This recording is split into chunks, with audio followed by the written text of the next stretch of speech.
Hello, and welcome to the dinner disrupted discussion of Wastelands, the true story of farm country on trial, with Corban Addison and Johanna Martell. As an idea for community building, dinner disrupted spearheads conversations connected to food security, land use, agriculture, and climate change for libraries throughout Fairfield and New Haven counties. We hope to encourage our community members to really examine the food system and the effects it has on our ability to lead healthy, full lives. Our landscapes were once thriving and abundant. What we have now isn't the best we can do. And today we'll hear about a community in North Carolina that understood this. To quote the author, a neighborhood is like an ecosystem. Everything is connected: the air, the soil, the water, the well-being of the animals, and the health of human beings. And we hope that after today, you have a better understanding of the role you can play to affect change in our communities. And more so, we hope you want to see change and are willing to add your time and effort.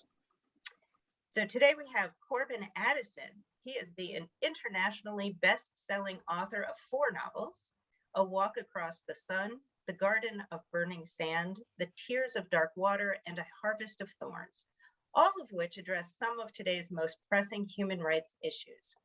He's also an attorney, activist, and world traveler. Johanna Martell joined Sustainable Westport as co-director and hopes to increase awareness and community support for Sustainable Westport's initiatives to enable Westport to become a net zero community by 2050. She is also a legal and business advisor, both for in-house and at leading global law firms. So without further ado, Johanna and Corban, tell us more. Thanks for that introduction, Jennifer. I just wanted to start by telling our viewers a little bit more about Sustainable Westport.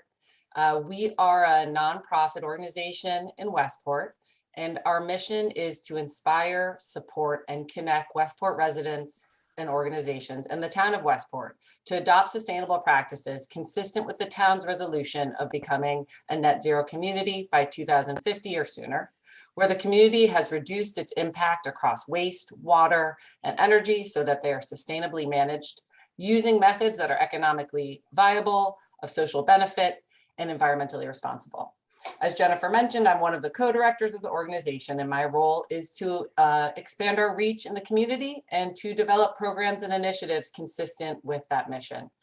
My own personal background is that of a commercial real estate attorney. I practiced for over 15 years, mainly at large corporate law firms, but most recently at a family office, the principal of whom is a very successful plaintiffs attorney who built his practice on asbestos and mesothelioma litigation. So I have an interest in Wastelands from a variety of perspectives. Wastelands is really the story of the evolution of hog farming practices in Eastern North Carolina and the development of CAFOs, which are concentrated animal farming operations, and their attendant effects on the community.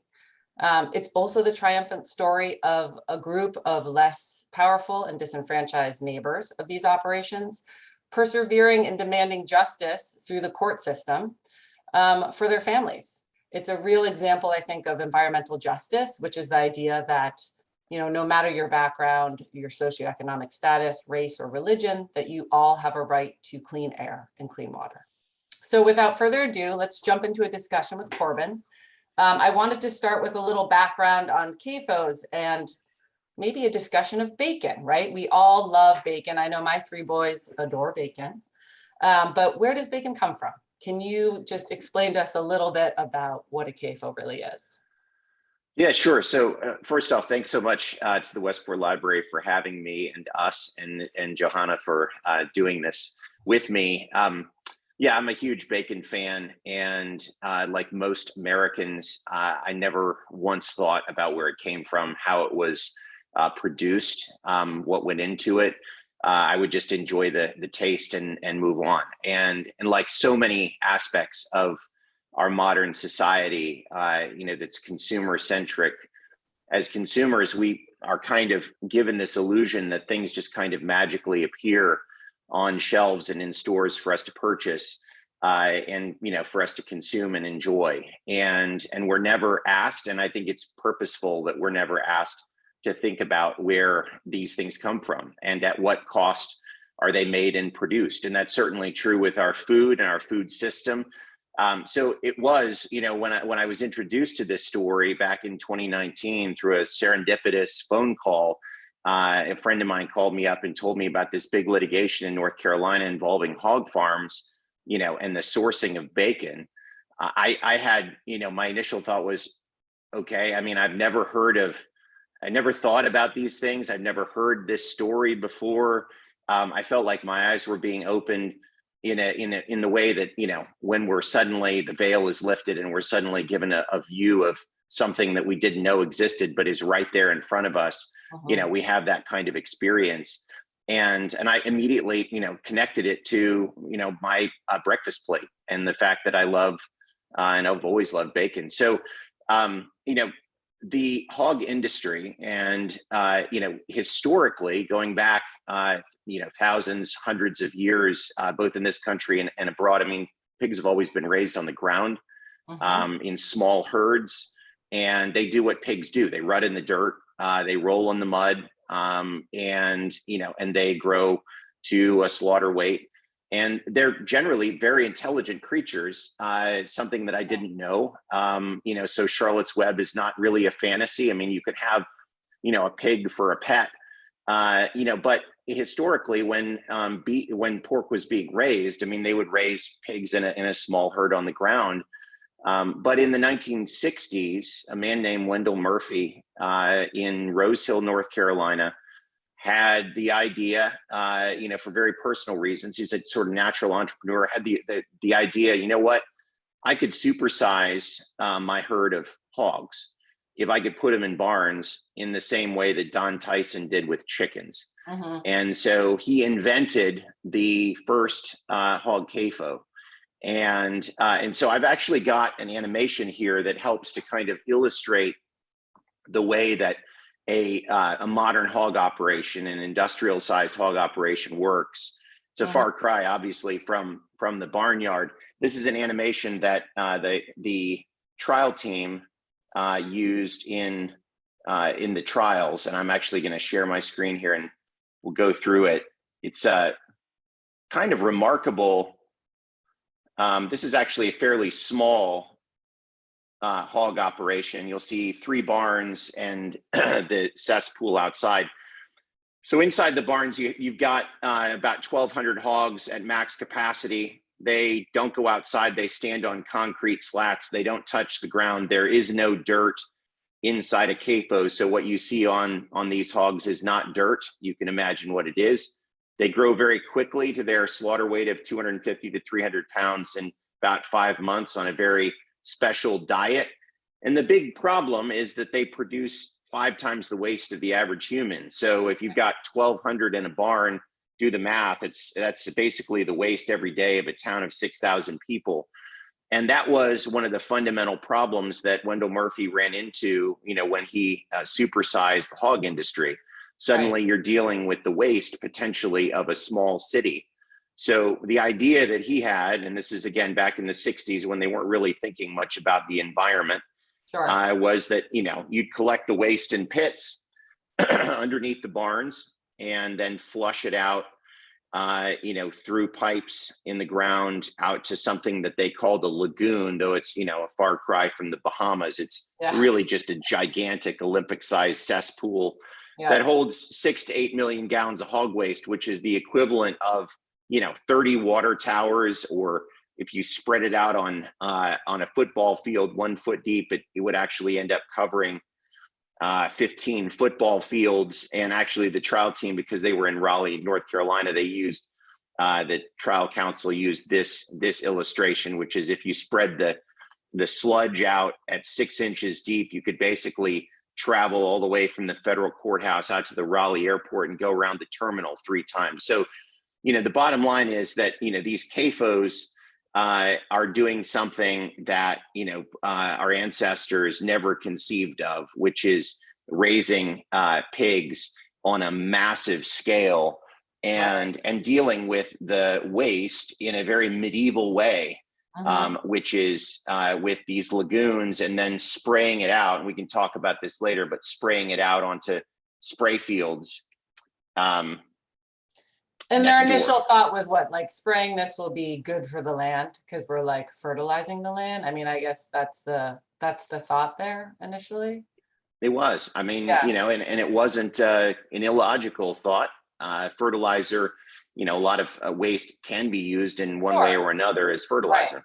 And there was, look, I mean, back in those days, in the early days, there were, the history is really interesting because this is kind of, the old tobacco lands in Eastern North Carolina. And tobacco in the 1940s and 50s, definitely into the 60s, hit an economic slide.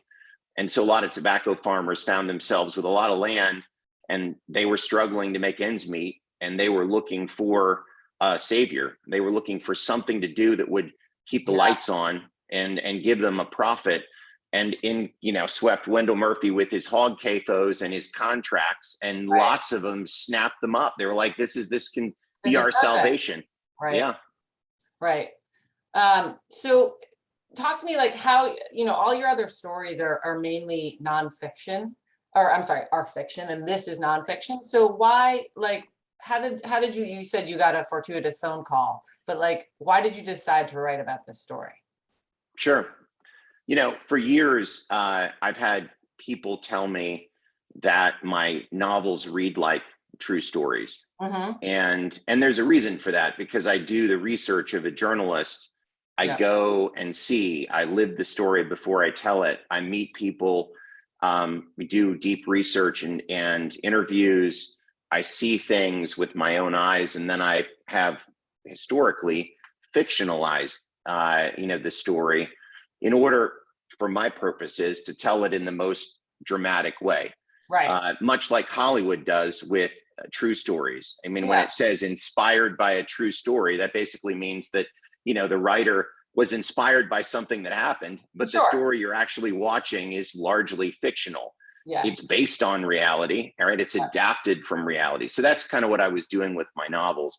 But in publishing, there's no middle space. It's either fiction, which a lot of people read as fantasy, something that's just invented out of your imagination, or it's nonfiction, which has to be bulletproof so you don't get sued.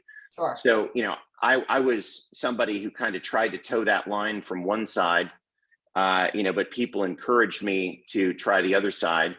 And I told them, look, give me a story that could hold the weight of an entire book, a 400-page book, that would, with people who would open their lives to me in a way that I could actually write them as characters like I would in a novel, with deep, characterization, dimension, with memory, with feeling, and that has the kind of narrative structure of a page turner. It's got to have tension. It's got to have drama.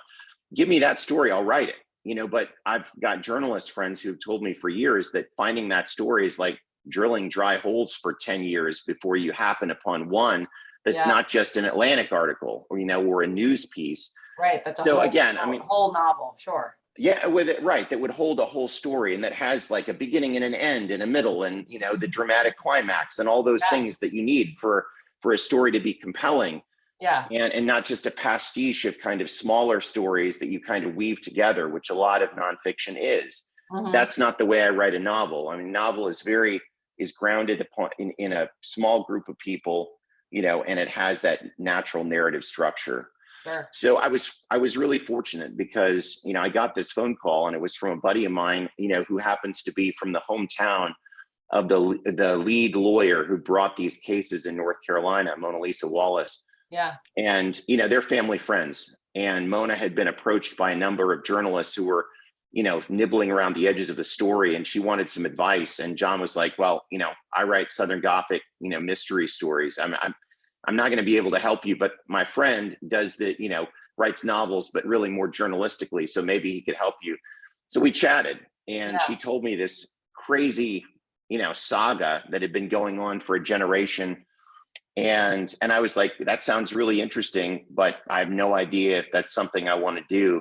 So really, she invited me, to come down to Raleigh for the last trial, and just to sit in on the opening day, to watch Mike Keskier, trial counsel, give his opening statement, which is a tour de force, 2 hours. It was amazing to watch, to meet her trial team, and then to meet some of her clients. which they're mostly Black people from Eastern North Carolina, and a subset of the broader community that Mona was representing.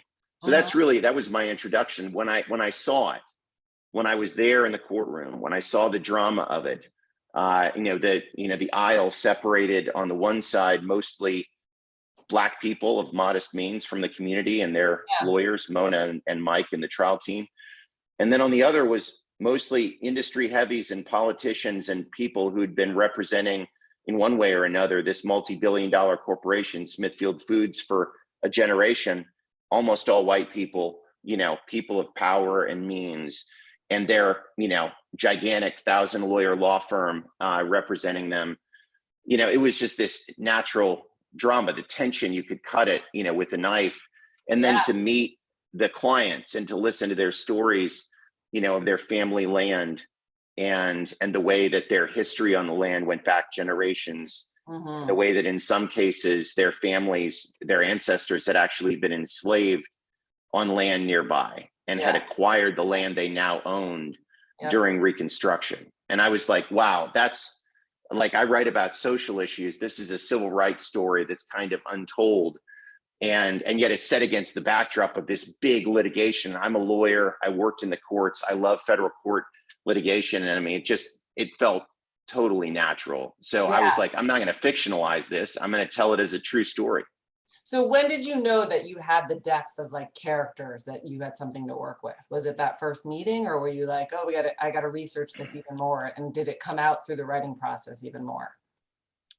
Yeah, I mean, what I knew in the beginning was that I had some really great characters to work with if in fact they would open their lives to me. Yeah.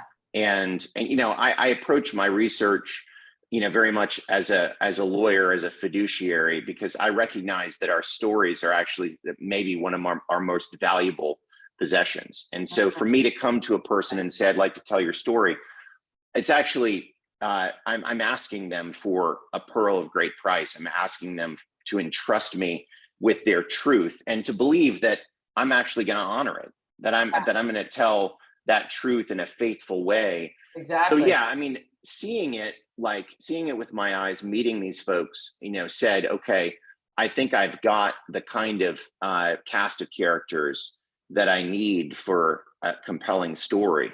But the next question was, would these people trust me? Yeah. And that was a process. And I mean, it took, many weeks and months of many conversations, visits down east, spending time in people's homes, on their porches, asking them to show me what they had seen so that I could see it, smell it, which is really key for this story, experience it myself, and go up in the air in small planes over hog country and see these CAFOs as far as the eye can see, and these giant pink puddles of, feces and urine. And it just, it transforms the atmosphere, transforms the landscape. This is the remnants of an ancient sea. I mean, Eastern North Carolina is riven with waterways, with creeks and rivers. And it's a beautiful landscape when you see it, through the eyes of people who love it. I mean, vast forests of pine trees, but so much of the land is now dominated by these CAFOs. And so much of it is basically has been turned into wastelands, for hog waste that's sprayed out in the land. And a lot of that gets into the rivers and the streams. It's killed billions of fish. I mean, especially when the hurricanes come and Eastern North Carolina gets walloped. And sometimes Florence, came and dumped I don't know how many feet of water. And so you just have these overflowed lagoons. You can imagine the despoliation that comes from all of that. So yeah, I mean, I was able to really capture that over the course of time.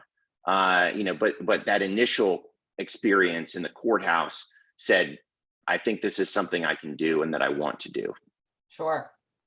Yeah. I mean, talk to me more about, we started talking about the scene of this part of North Carolina, but also in relation to the plaintiffs, right? Their humanity is really what brings the life to the story to life. In addition to, I think, the amazing lawyers, clearly, Mona and Castier are amazing. But the plaintiffs, I mean, you have so many that are, they just seem like amazing people. I mean, you have obviously multiple cases to discuss, but you know, like you mentioned, they are primarily Black, and they have sort of this, you know, tenuous history with the land, but they're so attached to it and they're so devoted to the land. You know, I mean, generations back, they just are, this is their piece of history, right? So they're so attached to it and they're going to fight for it. You know, it really does, I do, you know, bring this whole story to a different level when you learn about them throughout as you're reading the novel. Yeah, I mean, so it's fascinating because, I mean, I grew up sort of bouncing around and you know, did not, I mean, I've developed attachments to the different places I've lived, but I've never lived in one place for long enough to really sink roots into the soil, definitely not generationally. And so, you know, meeting these people down east and hearing their stories, I mean, I remember one woman, Violet Branch, you know, who had lived on the same plot of land her entire life, whose mother had lived on that same plot of land her entire life. You know, and she just talked to me about the way that, you know, the land was a family member.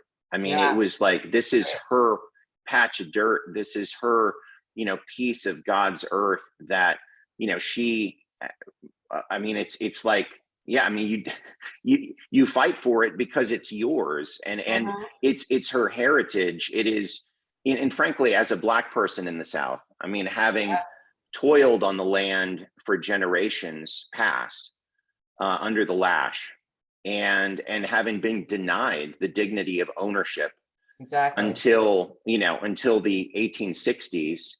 And then frankly, under Jim Crow, having had those possessions that their ancestors managed to obtain attacked on every side, you know, and attempted to be stolen from them. I mean, the number of different ways that these people, their ancestors, had to fight in order to keep their land from being taken from them during the Jim Crow era.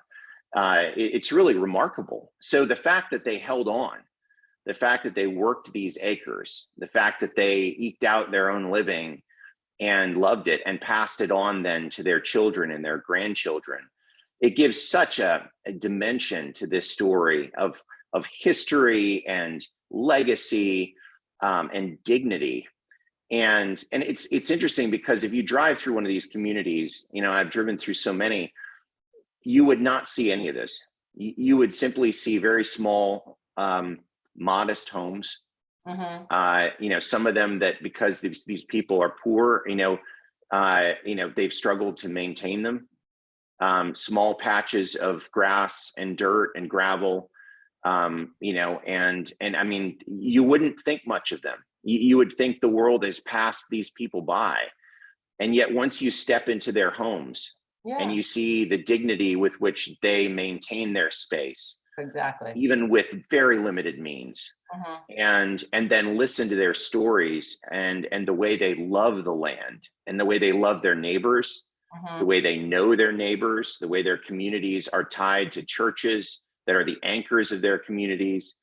I mean, all of this like brings it out, and it makes, like, it was just so amazing. It felt like I've traveled to many different countries and I've had experiences like this in communities that are vastly different from my own. But here is this community that's just down the road a few hours from me. And I felt much the same way. Yeah, that's amazing. No, but you talk about the dignity. It's just like, and then they endured these years of this odor and this waste being like, it's just like one more hit, you know, and they're still just like, nope, we're gonna fight through this. It's quite amazing, really, when you think about it. No, it is. Yeah, mind-boggling. So smell, that's where this is going, right? Like the basis of this case is all about smell, which, as we know, is subjective. So like, how do they, and I know that, as you've mentioned probably in the past, but the company men or Smithfield just denied that this even existed. Like, you know, these plaintiffs are crazy. They're making a mountain out of molehill. There's nothing here. So talk about that as the basis for this case. I mean, smell, again, like I mentioned, it's just very hard to prove. It is. Yeah, so the lawyers had a number of different theories that they considered at the beginning. And I mean, so, when the waste is sprayed out in these fields, what happens is it drifts on the air, it gets into the atmosphere, and then it seeps into the groundwater and it poisons wells. The air, as it moves across communities, causes all sorts of different problems. One is just the immediate challenge of the odor, which can be at times absolutely overpowering. Like you just wish that you could melt and disappear because the air is unbreathable. I mean, there were times, I mean, when I remember Violet, for instance, told me stories from the early days where she would wake up in the middle of the night. The odor was in her house so overpowering that she couldn't breathe. Like she actually woke up and walked around, in this nervous agitation, trying to find a space in her home that, wasn't just disgusting. Yeah. I mean, can you imagine, like Just in the middle of the free night? of that smell, of course. Yeah. So there's that, but there's also, and this has been proven by epidemiologists, there are health effects over the course of time that aren't just psychological. So there are some that are psychological, like depression and mood disorders, but there are also, respiratory illnesses, asthma, and even heart ailments, that are increased, hypertension, for instance, circulatory issues that are caused by this exposure to hog waste. Yeah. So there's this whole science, this whole literature, and then there's the odor, and then there are other dimensions of the nuisance, that Smithfield created. So, like for instance, the trucks that come in the middle of the night and wake people up, collecting the dead hogs or delivering, the noise, the buzzards, and the flies that congregate, which can be just completely like swarm-like. So there were a lot of different dimensions, but the lawyers had to focus. I mean, they also knew there were environmental claims they could bring, like water claims. Exactly. Those had been tried. Those are really hard to prove. They've been tried earlier by groups, environmental groups, and they'd largely failed. And so the lawyers thought, all right, if we pare this away, what is this really? This, nuisance is an ancient claim. It goes back in the common law hundreds of years. And really, ironically, the very first case in Black's Law Dictionary about nuisance is a hogsty and the odor it creates. Awesome. So, it's like grounded in history. And they knew that to try to prove the health claims would basically set up a battle of the experts over what was the cause. Where they don't want to be, right? No, right.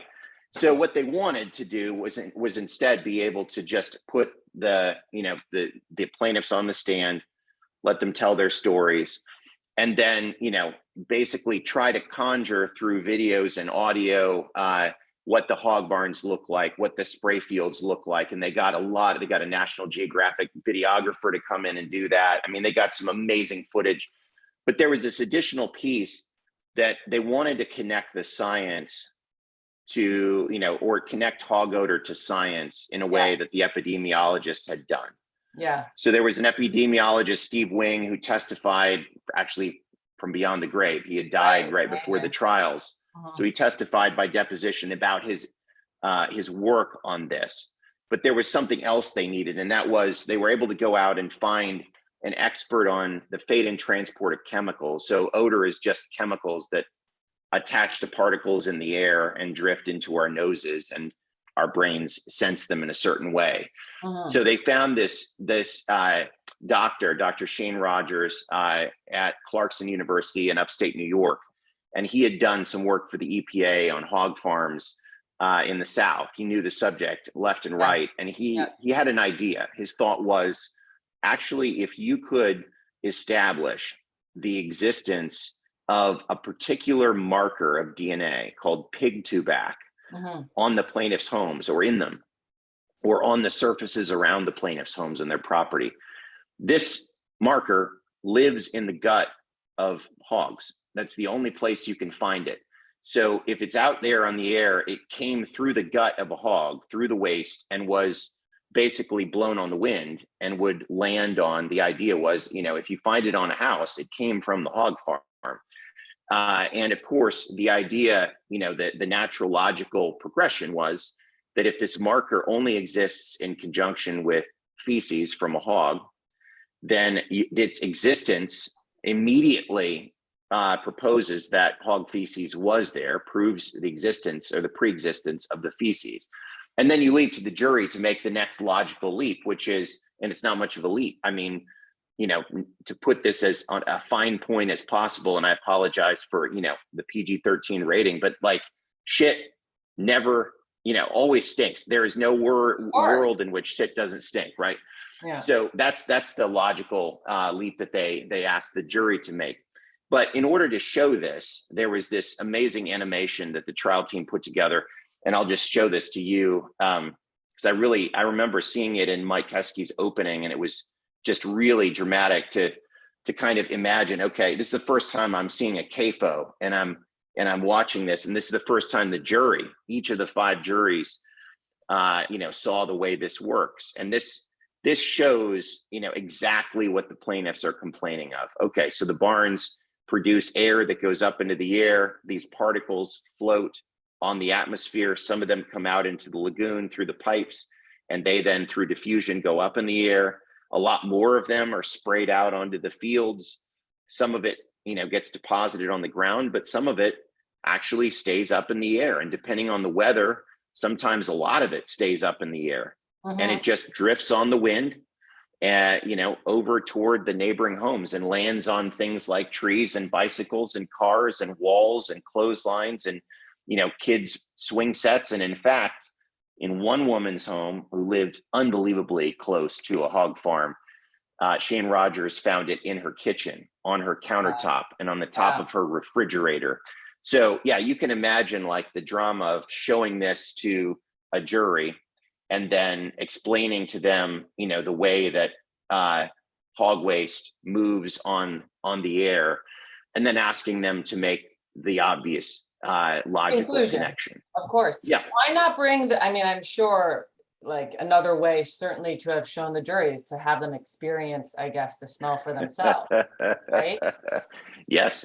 So that was an argument that Smithfield's lawyers made, and understandably. I mean, Right. The purpose of a jury view, and that exists in many contexts in which you have an accident, for instance, where you can go out and kind of see And look at it. and recreate. Yeah, you can see the intersection, you know, or whatever. The challenge here is that the nuisance of odor is episodic, and it is weather dependent.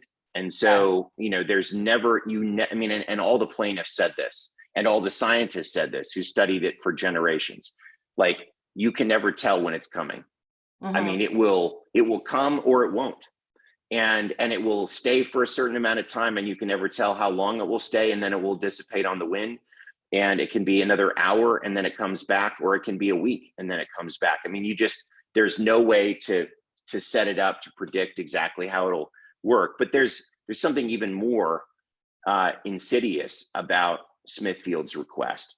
Yeah. And that was, even, you know, during discovery, and the plaintiffs team found this out after the fact when they got some documents, Smithfield actually depopulated one of its barns before the trial team came out to do its testing.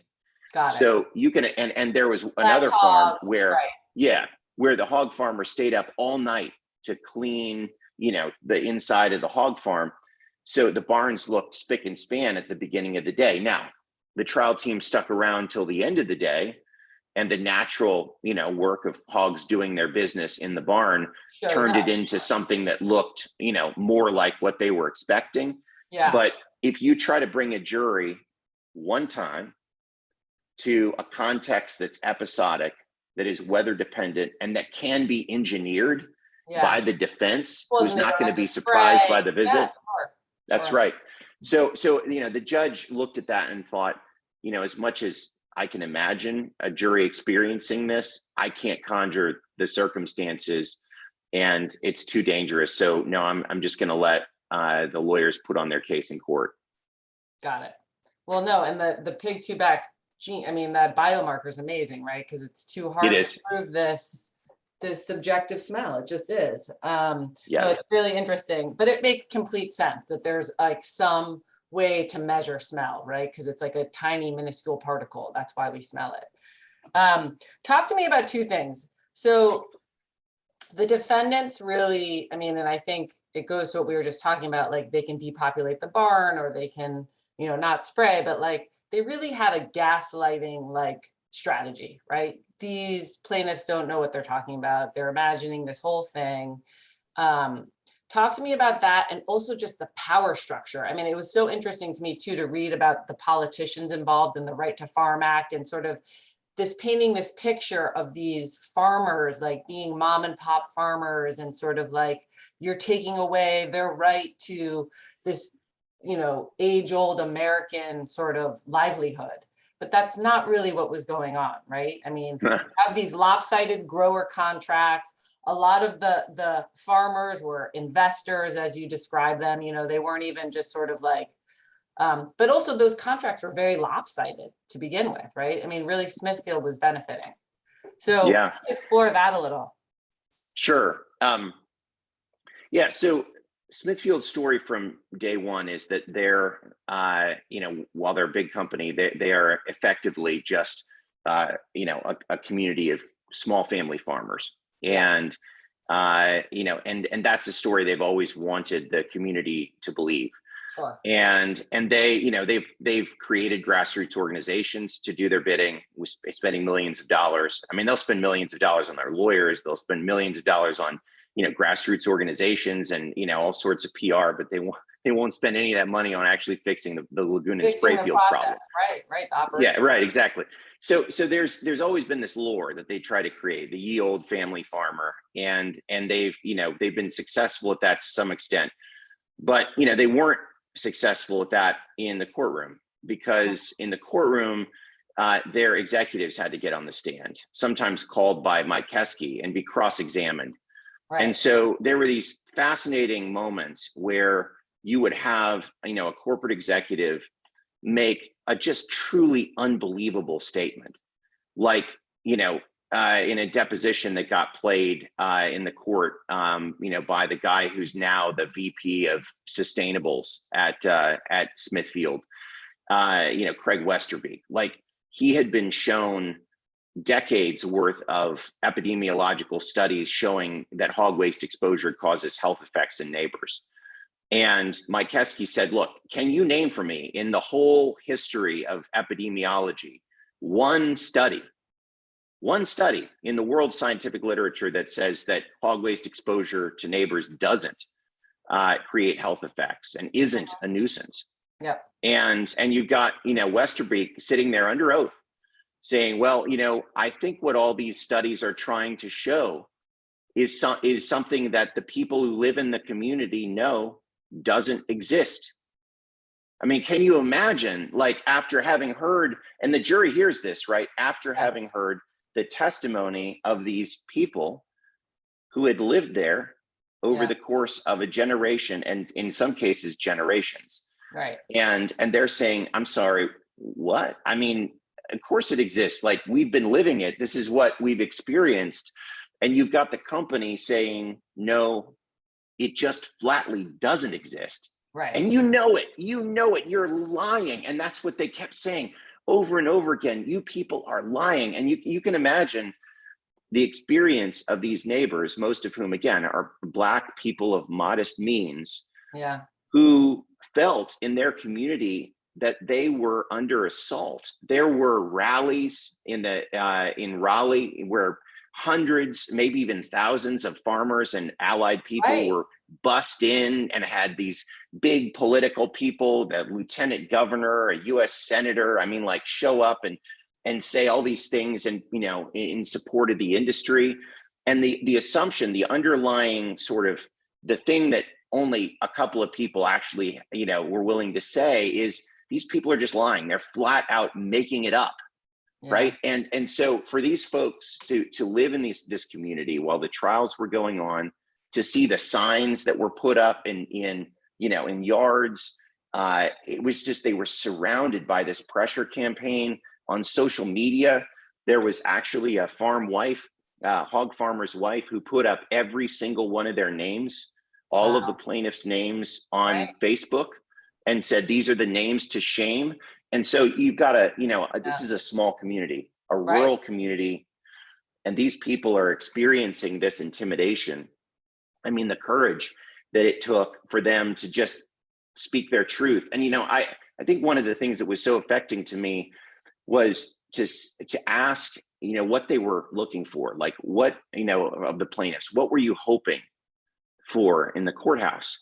Like, what did you want? I mean, because the industry said that they were just in it for the money, but plaintiff after plaintiff, these rural Black people, deep roots on the land, this is their heritage they're fighting for. They said, what we really wanted was just for the juries to believe us. Right. We just wanted the juries to believe that we were telling the truth. Yeah.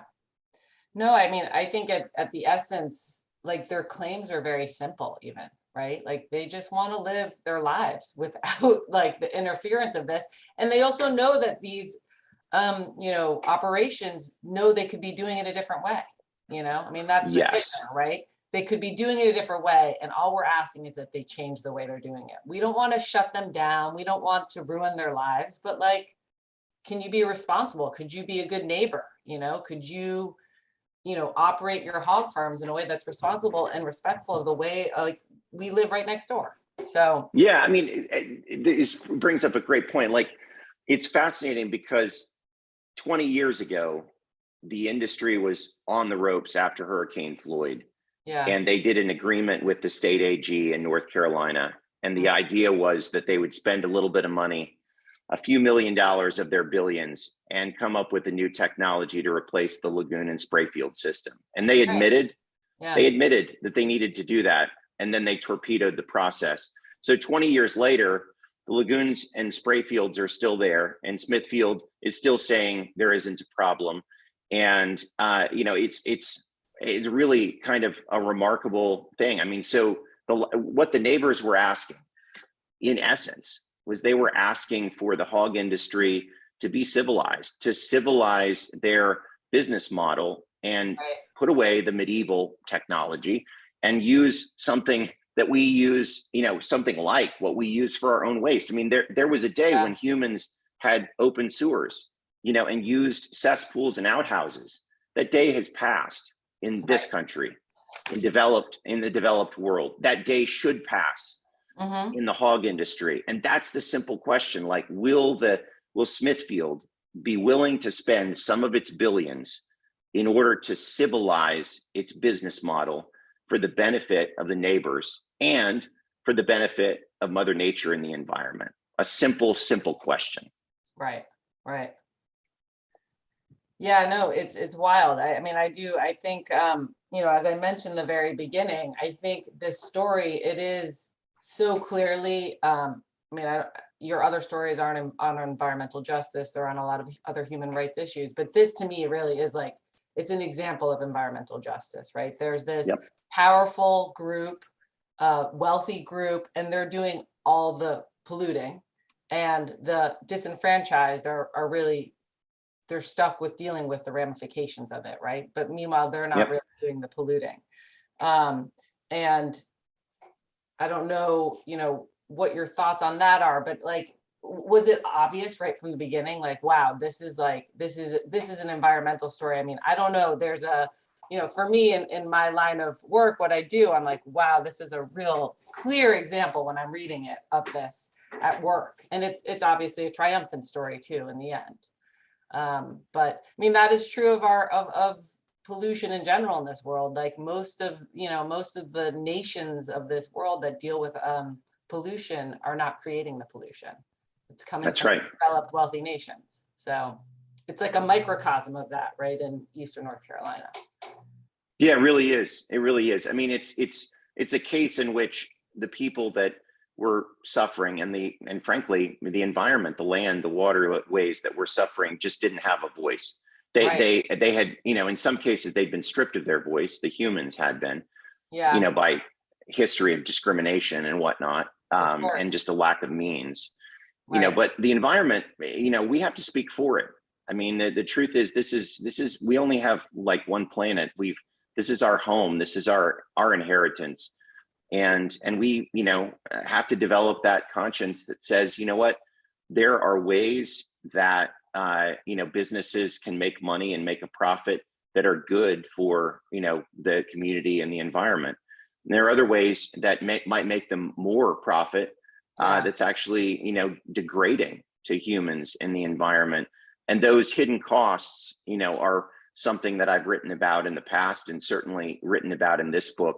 Yeah. And once those hidden costs are exposed, then we're left with a really profound question, like, what will we do? I mean, how will we, how will the business that's exposed deal with it? Will they own up to their responsibility, their social responsibility? And then how will we as consumers, own up to our social responsibility in making the purchases that we make? Right. No, I love that. And I think what's interesting, I do think it's sometimes hard to get people to relate to, like, save the planet. It's this existential problem, but your book really humanizes the problem, so it's like, oh, wow, like there's hog shit in people's house. Like that can't be good.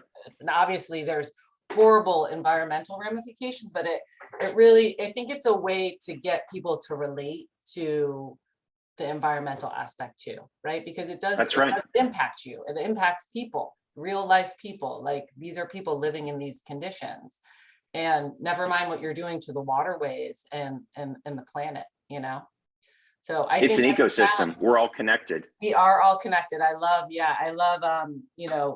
Judge Harvey Wilkinson's quote at the end that like sort of brings it all home. I'm like, wow, this guy really set this up for this book. But it's like, it is true. The interconnectedness is real, right? Even though you kind of tackle one aspect, the animals, animal welfare, the environment, human health, like it's interconnected. You can't separate one from the other and think that, no, you can't. So I think that's an amazing lesson. And I do think the conscious consumerism and then sort of corporate responsibility is really interesting too. I mean, it goes hand in hand with your other book sort of about the textile industry, right? Like once these industries that have operated with impunity are exposed, it's the question is like, what do people do with that information? Now that you know that, how does that impact your decision-making process? Because we all are powerful in our own way. And I think that's another challenge we find in the sort of environmental space is making people feel empowered, that like just their little, the choices they make as an individual actually do have an impact, right? They're like, well, what does it do? Like I bought some plastic, why does it matter? Well, it adds up. All these things add up. Yeah, that's exactly right. I mean, and like, one of the takeaways for me, is this fundamental question, that we as consumers face as we grow in our consciousness of what goes into, what we buy and wear and eat. I mean, how will we vote with our pocketbooks? I mean, and will we, it really sets up a kind of, moral quandary, because, if we love, say, bacon, and somebody's offering it to us for less, I mean, it's natural for us to spend less, right? But then if you're spending it without asking the question, well, how is it being offered for less? And then once you actually get confronted, like in this book, with, okay, this is how, it's a business model that is exploitative. What then do you do? I mean, there's a lot of bacon out there, and now I only eat it, that comes from free range, farms where hogs are raised in the old fashioned way. It costs twice as much or more, which simply means that like, I won't eat it as much. I mean, I have to make the decision.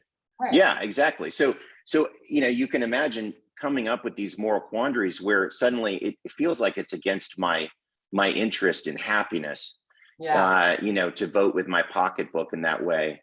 But, I was inspired in this story by, and I'll share this little vignette, by the story of Don Webb, who was a man, he was a hog farmer. He was a salt of the earth, man of the land. Yeah, in the 1980s, he got one of the early contracts with Wendell Murphy, the godfather of the hog kingdom.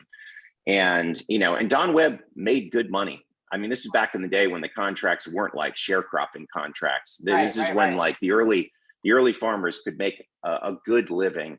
Yeah. And Don was white, but he'd grown up in the community surrounded by, people of color, and, they're all farmers in one way or another. And one day, he was in the grocery store, and a Black woman, had the courage to walk up to him and say, "Don, my kids are really struggling with the odor from your hog farm. Mhm. Like, it's just making it really difficult for us. To Is there live. anything you can do?" Yeah. So imagine being, this is your livelihood, having a neighbor come to you and tell you that. Like, Yeah. what do you do? So Don was a man of conscience. So his initial thought was, okay, well, there's got to be a way to solve the problem. Yeah. So he went, to local soil and water people, and they told him to stir baking soda into his lagoon. So he goes out on a, small boat and dumps baking soda and stirs it up. And can you imagine doing that? And it turns out it makes it worse. He tries a couple other things and nothing works. And so he ultimately makes a trek over to Rose Hill and actually meets with Wendell Murphy. Wendell, at that point, still, in charge of Murphy Family Farms, which became the largest hog producer in the world before Smithfield. Yeah. And, Don Webb asks Wendell Murphy a question, like, can you help me? Can you help me do this for, solve the problem for my neighbors? And Wendell's response set up a really profound kind of moral schism between the two of them. Wendell simply said, "Don, don't worry about it. It's the smell of money." Mhm. And Don walked away, and he didn't take Wendell's advice. He did the opposite. He actually offloaded his farm at great expense and loss to himself. He got out of the business and turned himself into what many people considered one of the most effective environmental activists of his generation. Right. And, that's a story of incredible heroism and sort of almost saintly heroism. Right. I mean, there aren't too many people in the world who do that. And yet the simple challenge that Wendell Murphy's statement presented is something that actually all of us have to wrestle with on a daily basis as we make consuming decisions. And frankly, as we make decisions as neighbors, because it comes down to this question, like, what do we love more? Do we love our own comfort more than we love the people around us and the earth that, God gave us? Or do we love, the world more? Like, and if it's put in that really fine-grained way, it sets up a really profound choice. And I think, like, all of us need to wrestle with that. What are the ways in which we are being presented with that question of, will you love your neighbor more than yourself, or at least as much as yourself, or not? Will you, just turn a blind eye, as the industry has done for a generation and more, and just say, you know what, sorry, this is the cost of doing business, and you're in the community and you've just got to live with it. Nobody wants to be that person, and yet, unfortunately, far too often we find ourselves presented with the option of being that person. And I think more frequently, we just need to confront that and say, do we want to be that person, or do we want to be more like Don Webb? Yeah, I mean, that's perfect, because, part of this Dinner Disrupted series that the libraries are putting on is really asking ourselves, as we examine these stories that you're sharing with us, like, what lessons can we apply to our own community to make better choices for our food system, the environment. And so that's, being a good neighbor, I think, is a really wonderful takeaway from your book, in a way that I think our community that is not a hog farming community, but can really relate to what you're sharing, I think, in this beautiful story, really, that is, like, it really does read like a fictional story, because it's so rich, but it's amazing. It's a great true story. I mean, thank you so much for taking the time to share your thoughts on it today. So my pleasure. Awesome. Hopefully that's a good place for us to end our discussion. But it really is. It's a wonderful read. Thank you, Johanna. Thank you, Corban and Johanna, on bringing Wastelands, the true story of farm country on trial, to life, and definitely making us think about our food choices moving forward, and really how we take care of the world. So thank you both so much. For those of you watching, remember that you should be reading Wastelands yourself. You can pick up a copy at either a bookstore or the Westport Library. And hopefully we'll see you again soon at a future event. So thank you all so much for participating and for watching.